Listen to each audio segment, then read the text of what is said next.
உலகத்தில் நிறைய சுகங்கள் உண்டு.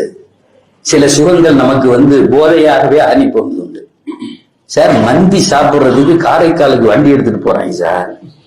அது ஒரு போதை. மனைவி ஒரு போதை, பெரிய போதை. எல்லாம் சொல்றான், நான் இறக்குன வேதத்தை கொஞ்சம் ஓதிப்பாரு.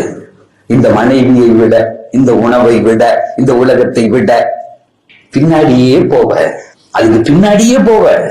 என்னுடைய குரான் சர்க்கிள்ல உள்ள பிள்ளைகள் சும்மா இப்படி ஓதணும்னு ஆசைப்பட்டு ஆரம்பிச்சு ஒவ்வொரு ஜுசு ஒரு மாசத்துக்கு ஒரு குரான் முடிச்சுட்டு இருந்தான். ஒரு நாளைக்கு 3 ஜுசு, 10 நாளைக்கு ஒரு குரான். அதை விட மேல வந்தான்.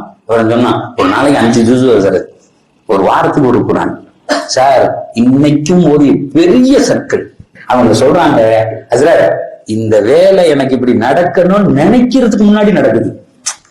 நாங்க பாட்டுக்கு போயிட்டே இருக்கோம். நாங்க எதுக்கு பின்னாடியும் நிக்கிறது இல்லை.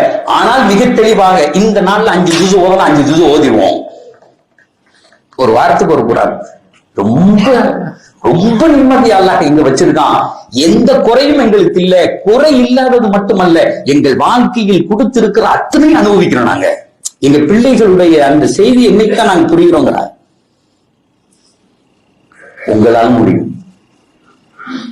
முடியும். ஒன்னே ஒண்ணுதான், ஒரு எண்ணம். நான் இனி இந்த பாதையில் மாற வேண்டும். ஓதி பாருங்க, அப்புறம் என்ன இருக்குன்னு அதுக்குள்ள தெரியும்.